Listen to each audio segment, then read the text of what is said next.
Everyone, সবাই কেমন আছেন?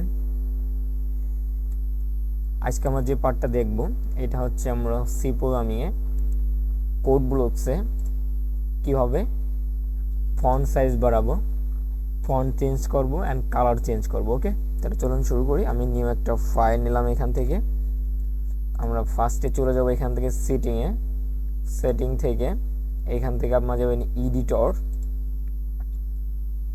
এডিটর থেকে আমাদের দিস ইজ সিম্পল টেক্সট। এখানে গেলে এখান থেকে আমরা চুজ এখান থেকে আমরা ক্লিক করলে আমাদের এখানে ডায়লগ বক্স আসবে একটা। এখান থেকে চাইলে আপনার এখানে ফন্ট আছে, যেমন আমি তো একটা ফন্ট সিলেক্ট করে দিই। আমার এই ফন্টটা সিলেক্ট করা আছে ফিরা কোড। আপনার যে ফন্টটা দিতে চান আমি দিলাম ফিরা, এই যে কোড এটা আমি দেবো, এটা দিলাম।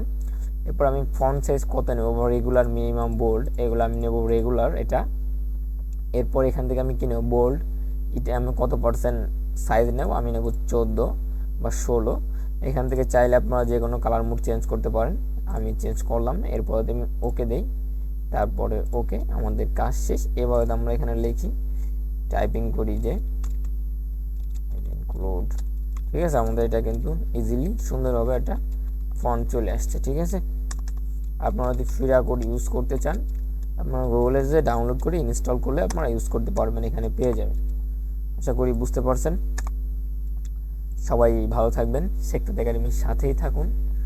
যারা নতুন অবশ্যই চ্যানেলটি সাবস্ক্রাইব করে পাশে থাকতে পারেন, আর বেল আইকনটি বাজিয়ে দিন, যারা পুনরায় যে ভিডিওগুলো আমি ছাড়বো সেগুলো আপনি সবার সাথে সাথে পেয়ে যেতে পারেন অ্যান্ড প্র্যাকটিস করতে পারেন। ওকে।